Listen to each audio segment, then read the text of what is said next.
Shedeur.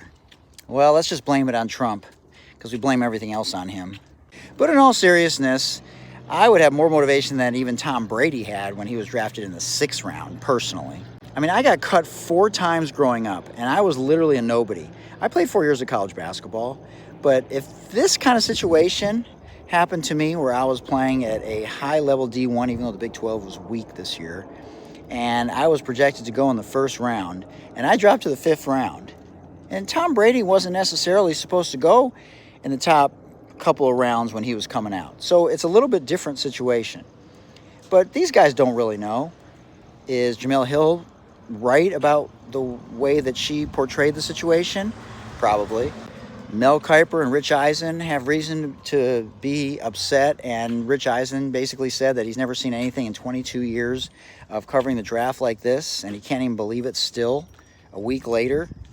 I mean, I've heard opinions from Doug Gottlieb and everybody in between.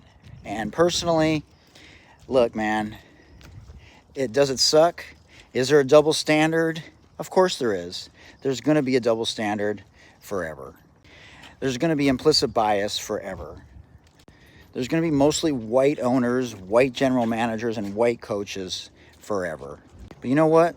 Bottom line is, if he plays like Jaden Daniels, if he plays like Patrick Mahomes, or Jared Goff, or Josh Allen, or any of the top quarterbacks in the NFL, and does it sooner rather than later, we're going to be looking back, and we're going to be writing history in an even more profound way than we did with Tom Brady being drafted in the 6th round if he wins a few Super Bowls. I mean, can you imagine if Shedeur Sanders, I don't know, say wins 3 Super Bowls?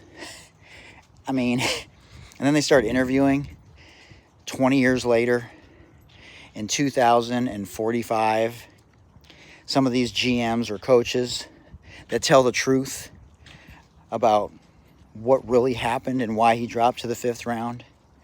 I mean, that would be something.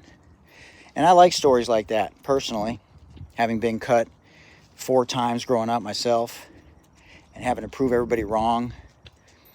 So we'll see. Time will tell. But I'm rooting for the guy. When I watched him play, man, I saw glimpses of greatness. Standing in there with a very below subpar offensive line, accurate, and I'm sorry, he's got an arm. I don't care what anybody says. So let me know what you guys think. Love for you to subscribe too.